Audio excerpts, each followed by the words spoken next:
ان دنوں آپ نے ایک مشہور لطیفہ سنا ہوگا کہ مطالعہ پاکستان کی کتاب پڑھاتے ہوئے استاد نے شاگرد کو بتایا کہ پاکستان گندم پیدا کرنے والا دنیا کا 7واں بڑا ملک ہے، لیکن جب آٹا لینے کی باری آئی دونوں استاد اور شاگرد اس لمبی لائن میں کھڑے ہوئے نظر آئے جہاں پہ آٹا مل رہا تھا، لیکن ان دونوں کو آٹا نہیں ملا۔ پاکستان جو کہ ایک زرعی ملک ہے، آخر کیا وجہ ہے کہ زرعی ملک ہونے کے باوجود پاکستان میں آٹا عام آدمی کی پہنچ سے باہر ہے؟ لمبی لائنوں میں کھڑے ہونے کے باوجود عام آدمی کو آٹا نہیں مل رہا۔ آئیے اس کو سمجھنے کی کوشش کرتے ہیں۔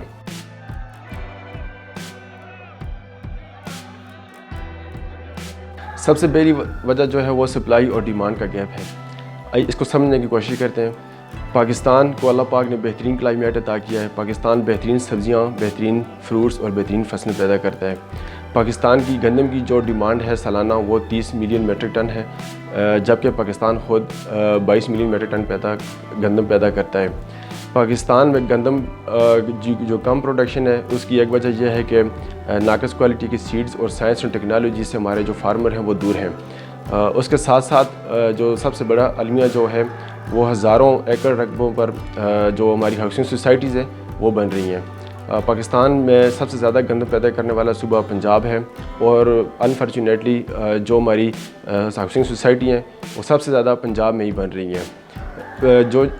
جو پروڈکشن کا جو گیپ تھا، سپلائی اور ڈیمانڈ کا جو گیپ تھا، اس ڈیمانڈ کو اور ہوا دی اگست 2022 کے سیلاب نے۔ مونسون سپیل کی وجہ سے جو سندھ میں سیلاب آیا ہے اس کی وجہ سے تاریخی تباہی پاکستان میں ہوئی، فروٹس اور فصلیں ساری تباہ ہو چکی تھیں۔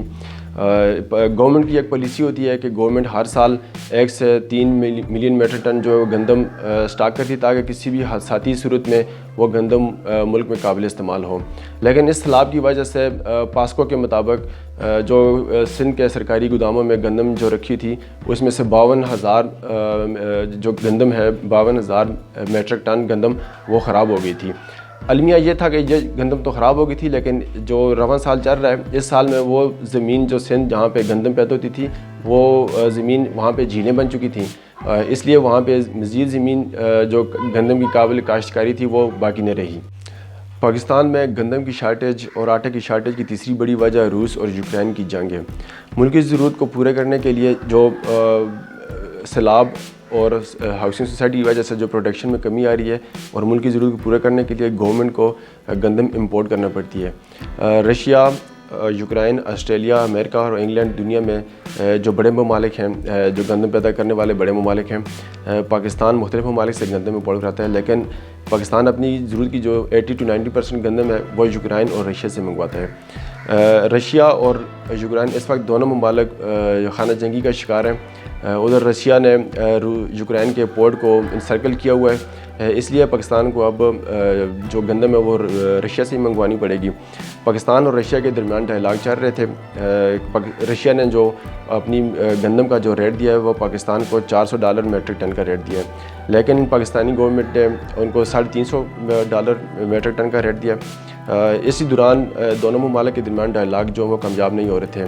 مین وائل یو کے نے پاکستان کو $350 کا ریٹ دے دیا تھا، لیکن وہ فریٹ چارجز کے بعد پاکستان کو $395 پاکستان میں گندم پہنچ پڑتی تھی، لہٰذا پاکستان نے دوبارہ رشیا سے رابطہ کیا اور دونوں ممالک کے درمیان $372 میٹرک ٹن کا گندم کا معاہدہ طے پا گیا۔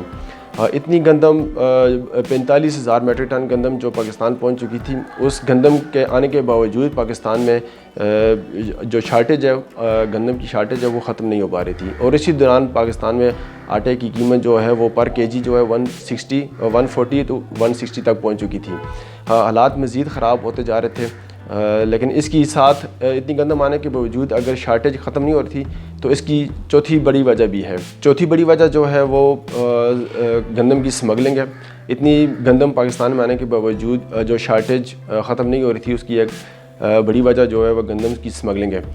پاکستان کے صوبہ سندھ کے اضلاع دادو، خیرپور اور شہید بینظیر آباد سے جو گندم سمگل ہو رہی ہے افغانستان کو، تقریباً روزانہ 200 ٹرک 1 لاکھ روپے جو برائب ہے اس کے عوض گندم سمگل ہوتی ہے افغانستان کو. جو ڈسٹرکٹ گورنمنٹ ہے انہوں نے نوٹس تو ایشو کیا ہوا ہے کہ جو اس کام میں ملوث ہوں گے ان کے لائسنس وغیرہ جو ہے نا وہ ان کی تنسیخ کر دی جائے گی, لیکن اس کے پہ عمل درآمد ہونا بھی باقی ہے. گندم کو مزید امپورٹ کرنے سے جو شارٹیج ہے وہ پاکستان میں کبھی ختم نہیں ہو سکتی. اس کے لیے گورنمنٹ کو کچھ سٹیپ اٹھانا پڑیں گے. سب سے پہلے جو ہماری ہزاروں ایکڑ جو زمین ہے اس کو کلٹیویٹڈ لینڈ ہے جو اس کو ہم اس پہ ہاؤسنگ سوسائٹیز جو بن رہی ہیں ان کو روکنا ہوگا. پھر اپنے ہمارے جو فارمرز ہیں ان کو جو ماڈرن سائنس اینڈ ٹیکنالوجی ہے اس سے روشناس کرانا ہوگا, اور اسمگلنگ کو روکنے کے لیے انتہائی اہم اقدامات کرنے ہوں گے. تب جا کے ہماری جو گندم کی شارٹیج ہے وہ انشاءاللہ ختم ہو جائے گی.